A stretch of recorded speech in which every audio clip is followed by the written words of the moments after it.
If I saw correctly, tracking information says I have a new Esee 3 up at the mailbox. So we're going to walk up there, we're going to get that, and then I'm going to show you from beginning to end just what I do to make that so that I can carry it around every day without any issues in a nice sheath.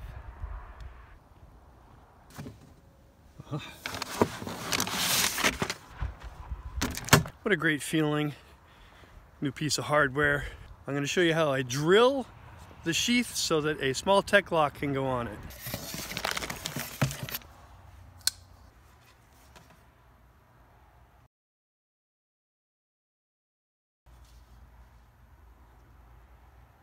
I'm super guilty of this, that when I get a new knife, I'm impatient and I get right to the modifications. Even before I've stepped into the house, I start doing stuff to it.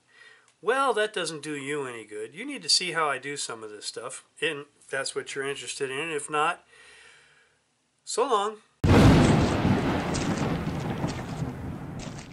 I have for a long time admired some of the really, really used and abused and rancid and highly loved Esee 3s. There's the story of the knife that the guys from Esee, Jeff and Mike, wanted to buy back from a Peruvian guide who'd been using their knife for years.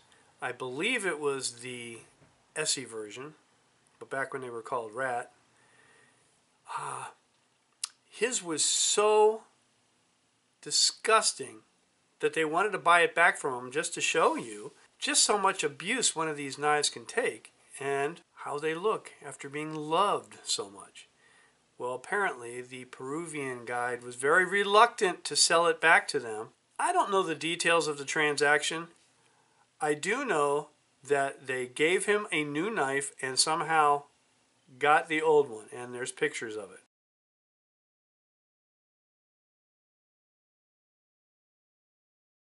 I would like to see if my knife, even though I'm not a Peruvian guide and I'm probably going to use it 1/100th the amount of time that this guy used it, see what it starts to look like over the years. In order to get a good representation of its natural aging process and patinas and all that stuff, I can't modify it. I can't force a patina. I can't cut grooves into the handle. I can't do anything. I'm not even going to put liners in it. Here's the sheath that came with this knife. I've already drilled the hole out. I'll show you that.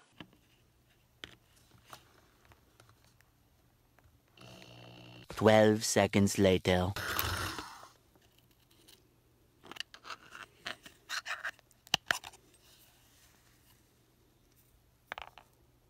I could not get this knife out of this sheath with one hand with both rivets, but now, very nice. I want to be able to carry this knife around all the time.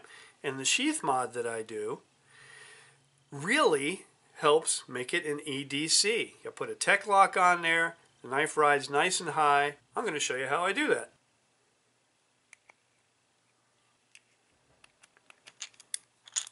I make a point to make this edge line up with the edge of the sheath. That way I know that the knife is going to ride straight up and down. Once you're sure you've got that nice and straight and you're happy with that, put that down, a little piece of wood, and just tap the rivet. It'll leave an impression in the plastic.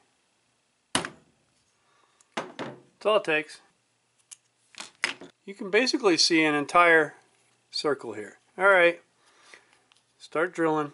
Eventually. Now let's go to the other side. Go back over here because the hole will be conical if you don't go back and forth. Yep, that's starting to go in, so I'm going to stop there. Now it's just a case of fastening it. And just to show you, I do use both rubber grommets. Hold them in place. I put the one through the established rivet first.